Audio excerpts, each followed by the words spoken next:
We were actually in Long Island with some of our family, and we saw, well, I didn't see, but my son saw, because he was there in the morning, humpback whales coming up and actually like opening up, eating, fish coming back down. That was pretty impressive. Apparently, one of the guys he was surfing with saw a 13-foot shark, and they kept surfing. So, those teenagers, remember, this part of the brain, not developed, right? Risk management, don't understand it, like, that can eat you. But hey, sharks, they saw stingrays. We see crabs, all sorts of fish. We saw like entire swarms of fish. What do they call them again? Bunker. You know what a bunker is? It's like just big, I don't know. And then birds. I'm a bird guy, so all sorts of ocean birds. But then there's people. Right, you can people watch too, like they all along the coast, and then at different times of day you got the guy, people surf casting and fishing in the surf, and then people out with boats, and there's this entire ecosystem, right, around the beach. You see all this stuff going on, and there's so much life all in one place. You got the dunes with the beach grasses. Like I love the beach. I love the ocean. I love all of that. And there's this place on Earth that actually has all the potential for an ecosystem like that, to have all this life, but absolutely nothing lives there. Absolutely nothing. In fact, that's exactly what they call it. They call it the Dead Sea, right? We've all heard of this, the Dead Sea. It's fed by the fresh water of the Jordan River. Okay, so that's actually a picture. There you go. That's the Dead Sea. It's fed by the Jordan River, which is fresh water, but it has so much salt, and that's this white stuff you can see along the edges here, so much salt in the water that almost any fish that would find its way into the Dead Sea dies, right? Good name. It's a lake, essentially, surrounded by a desert. Like just completely surrounded by desert. Almost nothing grows there. There's very little vegetation. There's really no towns. There's not like, hey, there's Core Brothers ice cream on the Great Core Brothers on the west bank of the Dead Sea. Like, no, there's nothing there. There's no boardwalk. There's a few tourist stops. I know there are some hotels because people do go swimming because you can float apparently in the Dead Sea. Anybody ever do it? Anybody ever been there? You've been there? Did you float? You float in the Dead Sea? Yeah, I mean, that'd be cool. That'd be pretty cool. I've heard it's good for your skin. It's supposed to be good. I don't know, people put mud all over. I don't know, whatever. But there's just really almost like no life. You can check it out. Google Maps. Just do you can search and you just go around the whole thing and there's like nothing there. It just looks like this, just rock and then water. And there's nothing swimming in it. No fish. Nothing living there. There is bacteria. Bacteria thrives in salt, right, like that. The western bank of the sea is in Israel. The eastern bank is mostly Jordan. And the fact that this is a tense location, politically, it's not the only reason that this has such little life there. It's that the environmental conditions are simply not suitable for growth. If this were fresh water, can you imagine what that would look like? I mean, that would be like, look at that. That would be like premium real estate, right? If that was fresh water, you would have, that'd be lifestyles of the rich and famous. People would be, lining that with condos and, mansions. It would be like the playground for people because it's huge. It's this awesome lake, but there's just no life there. Throughout the history of humanity, civilizations have depended on have been dependent on good conditions to thrive. That's what we need. When you buy a house, what do you say? Yeah, I'd like to buy a house in the middle of nowhere. Some of you would. But for the most part, you need access to like water, to food, to resources. You don't always have to be near people, but you're going to ask questions like, what's the neighborhood like? What's the commute like? What do I have access to restaurants? Or what's in the area? What's the closest Walmart, depending on where you are, all those kind of things. Where do you want to spend Starbucks? There you go. What's important? You have a good barbecue place, a good pizza place, a good bagel place. All right, you got to figure out all that good stuff. The conditions are critical to our flourishing. We know this. So with that in mind, let me ask you, how would you rate the present conditions of our world in regard to their suitability for our flourishing? Do you feel like you live in an environment that is designed for you to flourish?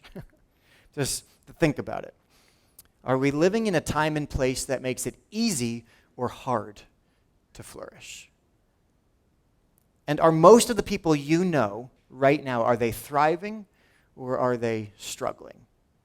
Or are only some people thriving? Because the reality is, we probably need to be a little more specific to answer that question. Like, we need to talk about what kind of flourishing, right? Like, are people thriving economically? Depends on who and depends on where. Are people thriving physically? You know, the access to gyms. We got gyms are a dime a dozen here. You got all sorts of opportunities to do physical activities here. We got parks, and you can go walking, bike ride, running clubs. You can play pickleball courts over here. Look, Pastor Kevin got pickleball courts over here. It's awesome. They are packed out. We drive by, people are like out there having a good time at pickleball. There's so many opportunities. You know, intellectually, can you thrive in this area intellectually? I mean, there's education opportunities, schools. I mean, there's lots of opportunities. How about socially? Well, New Jersey's got people. So if you want, relationally, you've got opportunities, Now, whether that society is just conducive to thriving, I don't know. New Jersey relationships, it depends. Yeah, a couple people are good. The rest of the people, I don't know. Yeah, it depends. More importantly, how are the conditions of our world affecting our ability to grow spiritually? Think about that. Is our world designed for us to thrive spiritually? Jesus talked about this all the time, right? That the soil determines the growth, right? The quality of the environment influences the type of growth that happens in our spiritual lives. Good dirt equals good conditions equals good growth, right? So in some ways, we live in an area filled with potential. We really do. New Jersey's got so many. People move to New Jersey for resources. New Jersey is one of the best places for families with children with disabilities. Some of the services in New Jersey. People move to New Jersey for that reason because the support systems, the structures, this is a destination place. In some ways, we live in a place filled with potential, so rich and full of opportunity for thriving. Yet in other ways, I think we may live in an area where it's sort of like a dead sea, like a salty sea, surrounded by a desert. And to paraphrase Jesus, what good is it if we gain the world, if we thrive in a multitude of ways, but we're dying spiritually? What good is it if you live somewhere where all of your other needs are met, or most of your other needs are met, but your soul is dying? What good is it? So today we're kicking off a new sermon series called The Forest, because of course we are. Because we are Lifetree, and everything is tree-ish. And I'd like to begin by examining a vision God gave to a man named Ezekiel. And it's remarkable because what God says to Ezekiel, he tells him this is what's going to happen to the Dead Sea. He actually tells Ezekiel what's going to happen to the Dead Sea in this vision. And if God can do what he promises Ezekiel for the Dead Sea, I think it has implications for us no matter where we live. If God could do that there, what can't God do? So that's kind of the framework of what we're going to look at. So for some context of who Ezekiel is, I don't know how many of you are up on your major prophets, but Ezekiel was a contemporary of Daniel and Jeremiah, so lived sort of that time in human history. He lived during a period of time when God had had enough. Any parents, you ever had just one of that day, like, not today? Nope, done. Yeah, is that day today? Don't answer the question. Okay. He had had enough of Israel and Judah, like just totally disregarding him. For generations, God had been sending them kings and prophets and priests and saying, hey, come on, remember the rules? Like, you love me, I take care of you. This is good, it's going to work. Just follow these things and I'll be good to you. He's got all this stuff. And the people had been just constantly rejecting God, walking away from God. And God just says, okay, have it your way, right? And so he just basically allows the Babylonian Empire to overtake them. And so these people are now captives. Like the entire city of Jerusalem destroyed. Entire city is destroyed. The temple that Solomon built, remember that great temple? Yeah, just destroyed. Everything, all that gold, those piles of, all those resources, everything we had talked about a few weeks ago, gone. Gone. Everything is gone. Totally conquered. And now they're not even allowed to live there. They took all the people of Israel and Judah, and they've moved them now. Most of them, there's a few, the poor people were allowed to stay. Most of them they're living in Babylon. Remember that story of Daniel takes place while he's in exile in Babylon. Jeremiah wrote, I know the plans I have for you. He wrote that to them while they're in Babylon. Same story. So Ezekiel's writing at this time in history. This was not a great time in history. It was a mess for the people. There wasn't much to be hopeful about. We're conquered people. Home, gone, shattered, destroyed. Living here as captives. Now imagine for the past 25 years of life, wherever you were, however old you are, I think 25 years ago, what would you have been doing for the last 25 years, that for the last 25 years you've woken up in a place that was not your home, ruled by people that don't value what you value, living in a society that celebrates what you don't celebrate and that doesn't celebrate what you do, and you don't have any reason to believe it's going to change. It's been 25 years since you were conquered, and you just kind of dealt with it, right? You've acclimated. It's like, your front door gets a ding in it. You notice it for a couple of weeks, and then after a while, that's just normal. 25 years, you can't even see your house. It's just what it is. You just get used to it. For 25, you've just gotten used to the fact that you're a captive. That's just it. No hope. And God appears to Ezekiel and reveals this extraordinary vision, and it's 25 years into their exile, so that's what's happening. So we're going to read it. It's going to be on the screen. It says this, on April 28th, very specific, April 28th, during the 25th year of our captivity, 14 years after the fall of Jerusalem, the Lord took hold of me. He says this, in a vision from God, he took me to the land of Israel, which is home. So in this vision, God takes him back home. So he's still in Babylon, but he's kind of having this dream. And he set me down on a very high mountain. And from there, I could see toward the south what appeared to be the city. As he brought me nearer, I saw a man whose face shone like bronze, standing beside a gateway entrance. He was holding in his hand a linen measuring cord and a measuring rod. It's like an old school tape measure. And he said to me, Son of man, watch and listen. Pay close attention to everything I show you. You have been brought here so I can show you many things. Then you'll return to the people of Israel and tell them everything you've seen. All right, so think about this. This man with a shining face just shows up to Ezekiel and begins to show him the exact measurements of a temple. The temple that's destroyed, right? It's a temple that's gone. And it's not to remind Ezekiel, hey, remember that great temple? It was awesome. This is how big it was. He's not just trying to rub it in, right? He's saying, Ezekiel, there's going to come a day where you're going to rebuild this. I'm telling you now, these are the plans for when you rebuild.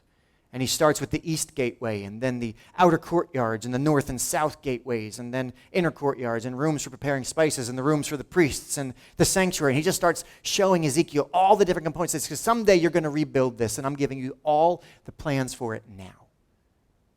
And then he saw something that Hollywood couldn't do justice to. All right, here we go. Ezekiel 43, verse 1. It says, After this, the man brought me back around to the east gateway, and suddenly the glory of the God of Israel appeared from the east. The sound of his coming was like the roar of rushing waters, and the whole landscape shone with his glory. Let me ask you, how many like sunrises, sunsets? How many of you like those? You like that? Yeah? Okay. Ezekiel describes the presence of God as both sounding like the ocean and looking like that. Think about it. He says it sounded like the rushing of water, like that. You see a sunset on the ocean, right? You're standing there and you hear the sound. I don't ever see sunrises. I only see sunsets. I'm just not up that early. So you're there and you hear the rushing of the water. And he says it sounded like that rushing. Like, have you ever been to Niagara Falls or something like that? The rushing of water. You've seen the Colorado River. You've ever been somewhere where it's just that power of water. It says that's what the presence of God sounded like. He says, and the brilliance of sunrise, that light, the glory, he said that's what it looked like. Oh, man. He sounded like the roar of rushing water. The land radiated with the glory of his presence, but that wasn't all. Verse 5, he says this, Then the Spirit took me up and brought me into the inner courtyard, and the glory of the Lord filled the temple. Let me ask you, can you imagine being in a contained space with the glory of God? Imagine if God, like that kind of sound and that kind of light was literally in this room. That's what Ezekiel is experiencing in this vision. I don't know what you dream about. I dream just like that I'm falling off the bed. I don't have those kind of dreams. That's amazing. That's incredible. He says the same unbelievable presence, right, that filled this place restores the temple. All right? And he says, I heard someone speaking to me from within the temple while the man who had been measuring stood beside me. And the Lord said to me, Son of man, listen, this is the place of my throne and the place where I will rest my feet. I will live here forever among the people of Israel. They and their kings will not defile my holy name any longer by their adulterous worship of other gods or by honoring the relics of their kings who have died. It says they put their idols, there we go, they put their idol altars right next to mine with only a wall between, saying this is what they used to do. They defiled my holy name by such detestable sins, so I consumed. That's what I did. That's what happened. That's why you're here in Babylon. He continues, verse 9. Now let them stop. Saying, Ezekiel, remind the people, stop that. Stop worshiping other gods and honoring the relics of their kings, and I will live among them forever. God's telling Ezekiel here, when you rebuild this, when the time comes for you to come home again, when the people stop playing games with other idols, I'm going to live in all my glory right in the middle of all of you. Since the beginning of creation, the heart of God has always been to live with his people. With his people. That God walked in the garden with Adam and Eve. He wanted to be in relationship. It's an incredible vision of hope, right? That when you restore all this, I'm going to live in the middle of it. But here's the thing. God's not done with the vision. You can fast forward to Ezekiel chapter 47.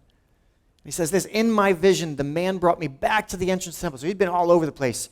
He says, and there I saw a stream flowing east from beneath the door of the temple. He's on the outside, right? He says there's a stream flowing beneath the door of the temple and passing to the right of the altar on its south side. There's literally water coming out of the temple. That's weird, right? I mean, like a little stream, like trickling out of... If you walk into your house and there's water coming out your front door, there's a problem. Something is leaking, right? It says, the man brought me outside the wall through the north gateway, led me around to the eastern entrance. And there I could see the water flowing out through the south side of the east gateway. Measuring as he went, he took me along the stream for 1,750 feet and led me across. That's about a third of a mile. Okay? The water was up to my ankles. All right. Then he says he measured off another 1,750 feet and he led me across again. This time the water was up to my knees. Now, after another 1,750 feet, it was up to my waist. That's a mile. They're about a mile out. They've been walking for a mile, and the water's up to his waist. Then he measured another 1,750 feet, and the water was too deep to walk across. It was deep enough to swim in, but too deep to walk through. And he asked me, have you been watching, Son of Man? Not a good question. You paying attention to this? Are you picking up what I'm putting down? That's what he's telling him. There's water flowing out from the place where God has indicated, I'm going to live here. I'm going to live here when people are brought back into right relationship with me. And there is literally water coming out of here. Now, what was the presence of God sounding like? The rushing of mighty water. And God says, when I restore this place, I'm going to live there, but guess what? It's not going to contain me. I will start there, but I will flow out of there.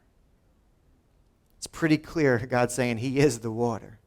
And I love this because the river gets deeper the farther it gets from the source. Right? That's not normal. That's not how it works. Yet throughout the kingdom of God, throughout God's word, we find that's exactly how his kingdom works. It always starts small and gets bigger. Every single time, right? The world, the entire world, it began with a word. In the beginning, there was nothing, and then God spoke. Society began with one human, right? The nation of Israel came from a single son, right?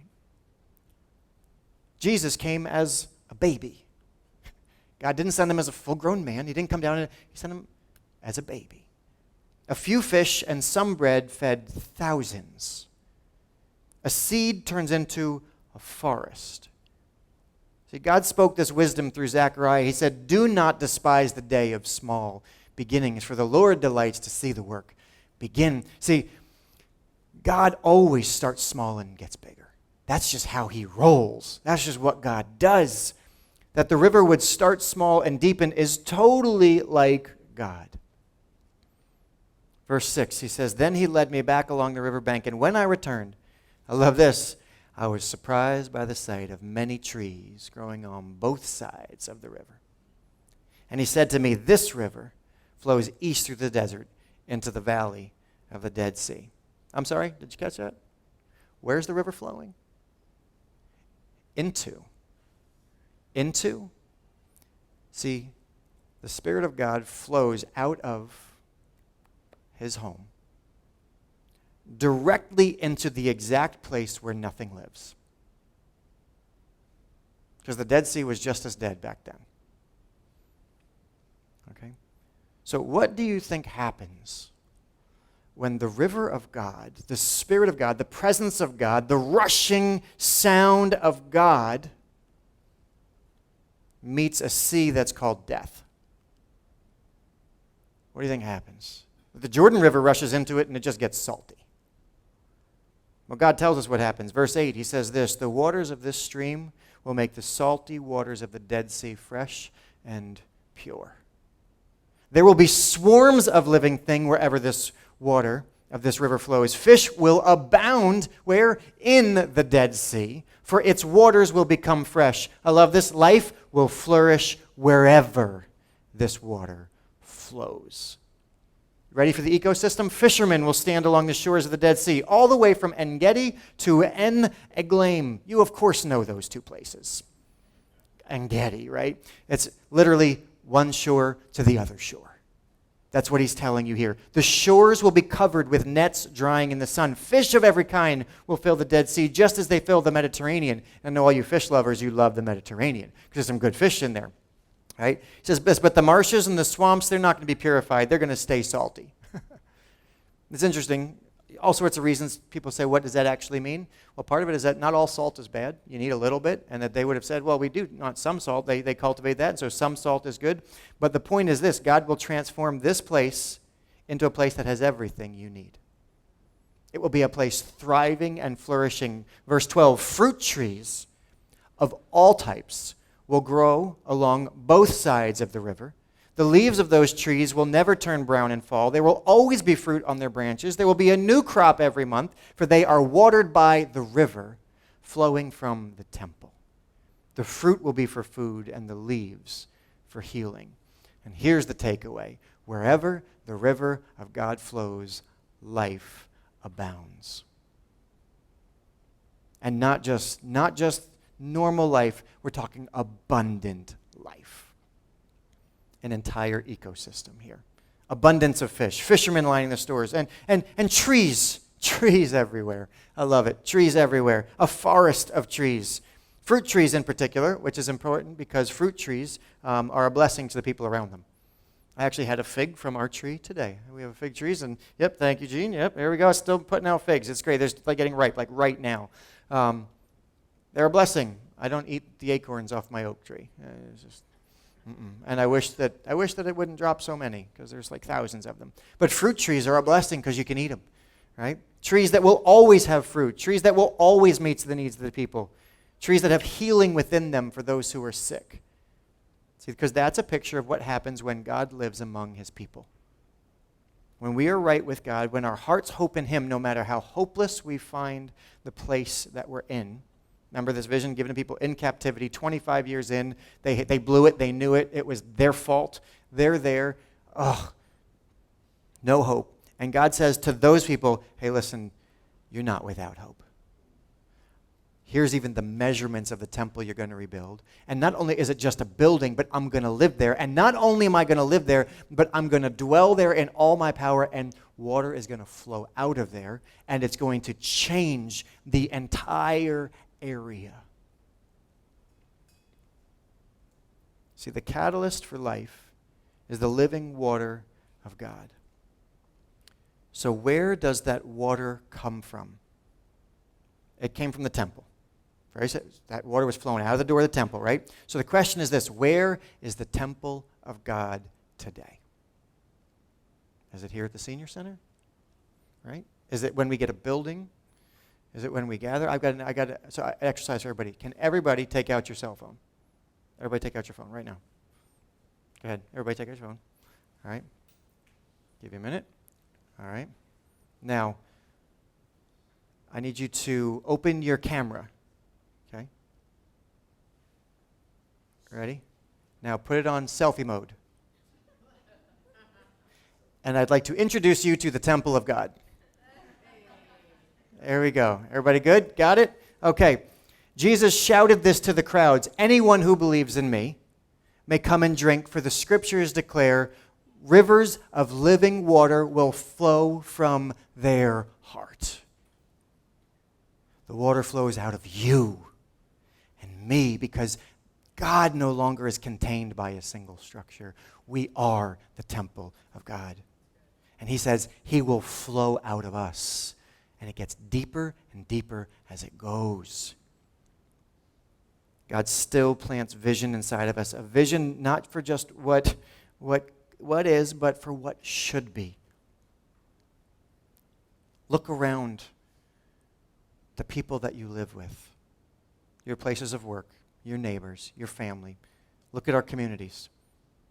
Do you see areas that look dry, areas that look barren? Do you see people that are desperate for a move of God in their life?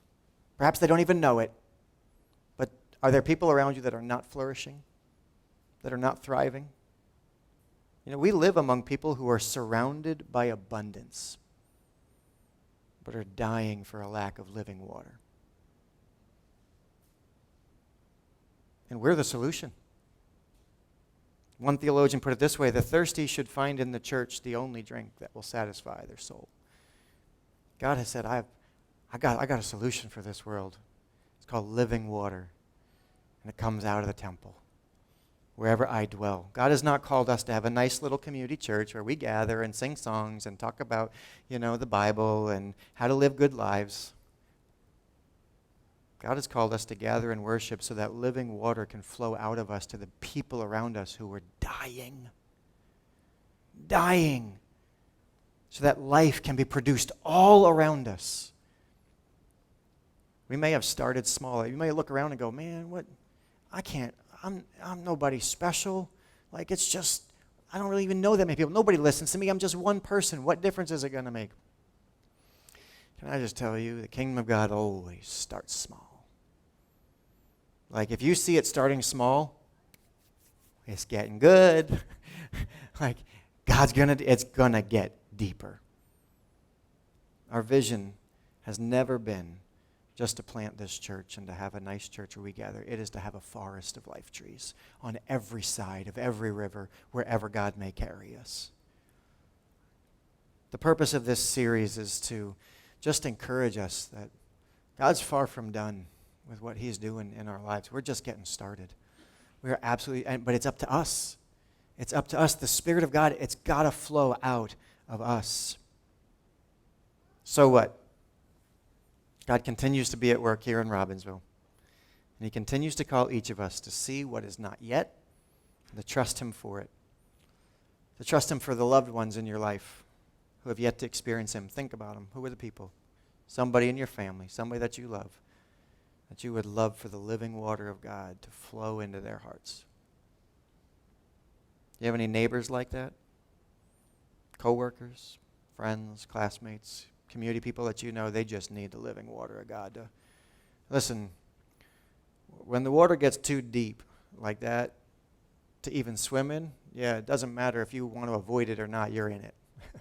If it's ankle deep, you can kind of walk around it, but it just gets deeper and deeper and deeper. The closer it gets, the people who really need it. God has more that he wants to do. And I have some evidence that God isn't done yet. Because you look around at Lifetree and you're like, man, this church has changed so much in our past few years.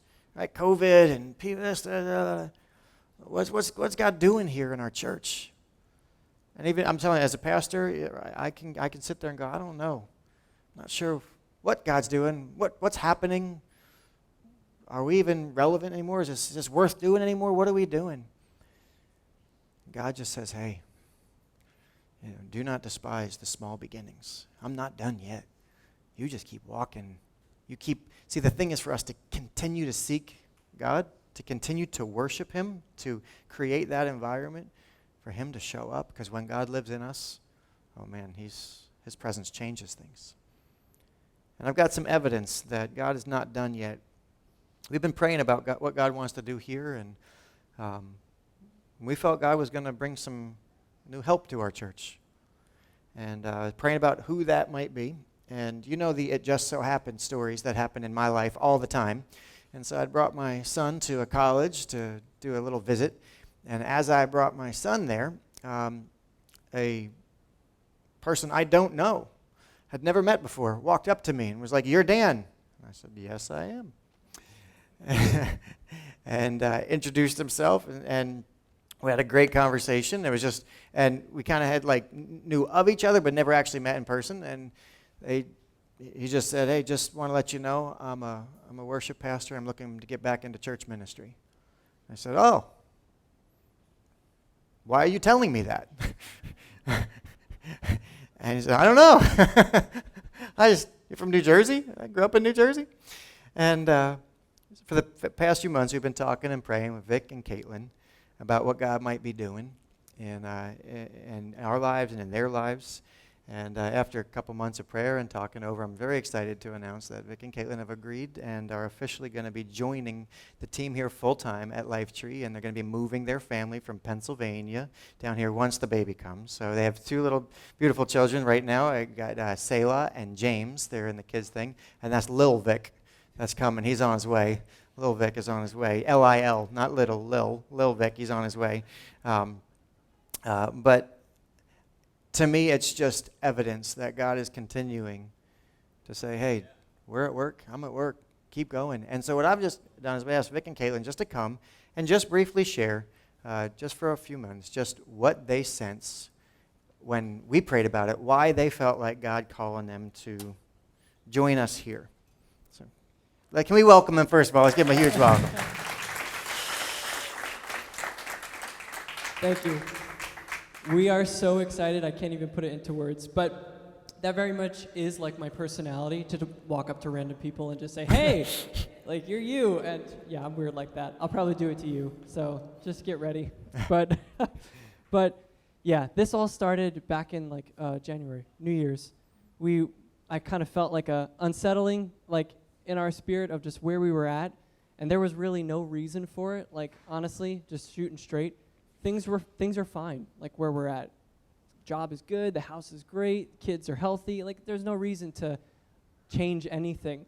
But we just feel like the Lord has propelled us into a season of learning what living surrendered really looks like, and just what that means. And so New Year's Eve, we sat down while everybody's cracking champagne, non-alcoholic, and and doing all their New Year's Eve festivities. We're sitting on the couch having this really intense discussion about is the Lord calling us back into worship ministry? We were kind of at odds a little bit, and we went to bed that night not really on the same page, which was kind of weird. It was Lord, what are you doing? Next day we wake up and we get a text, I kid you not, from this guy we don't ever talk to, but he's a good friend. He's a church guy, and he functions in the gift of prophecy. He just spoke a word of prophecy over us in a note, a text that he said. He said, basically to summarize it, the Lord is calling you to a season of transition, and he's calling you into an ocean, deep waters where you haven't been. It's going to strengthen your relationship, and it's going to be new. It's a time for new. The day after, that doesn't just happen. So I looked at Kate and I was like, that's God. I was with my smelly breath in the morning, that's God, you know? I couldn't avoid it. And we both just knew in that moment the Lord is doing something. We didn't know what. Then, this is where I met Pastor Dan at Breakaway. It was a couple months later, and I was excited. I was like, Lord, what are you doing? So I just brought it up to him, and And before you know it, we're talking and we're coming here to minister and just getting to know each other. And we were just, we were just praying a ton and just trying to hear from the Lord, like, Lord, are you really leading us here? And we were just feeling an increasing burden for you guys, like, leading worship with you guys in the community. And we were looking for reasons for it not to work, because we were like, Lord, like, not New Jersey. It's hard to live here, but love you. But yeah, I know. I grew up here, I know.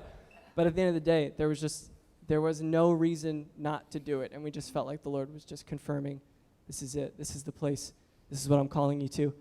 And the rest is history, and so it begins. Will be. It will be. And yeah, from the depths of both of our hearts, we're so excited to just be a part of your family and to minister with you, to do life with you guys. I could talk forever about it, but we're very excited, and here we are. Praise Awesome. God. Thank you so much.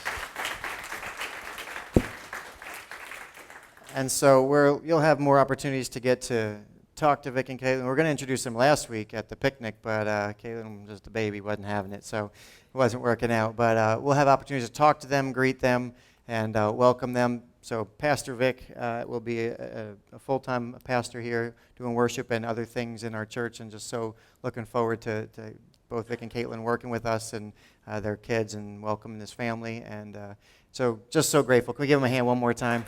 Thank you, guys. And want to give a shout out to Caitlin's dad, who's with us all the way from up north, Maine, and her friend all the way from Canada. So Melody, all the way from Canada. So great to have him here. Sorry, had to do it. So I know. What's wrong? All right. But anyway, we're just going to close, and we're actually going to invite the band to back up and make them sing, make them earn it. We're gonna close, but I just want to say this: God is a life-giving God. Wherever He is, life abounds, and we really believe that God continues to want to build not just a single life tree, but a forest of life trees. And over these next few weeks, we're gonna really dissect what that means and what that looks, and I'm excited for that. But I just want to let you know it's an honor and a privilege to get to be part of what God is doing. And God doesn't measure things like we do. He just says, you be faithful. You be faithful and watch me work. And so very excited for that, and just want to encourage you. God's going to use all of us. It's going to take all of us. We all welcome God's presence to flow through us, to everybody around us. Again, we live in a place of abundance, but there are people that are dry and thirsty. God says living water is going to run out of you. How good is God that He uses us in that way? So as we close, would you stand and invite them just to close us in a song?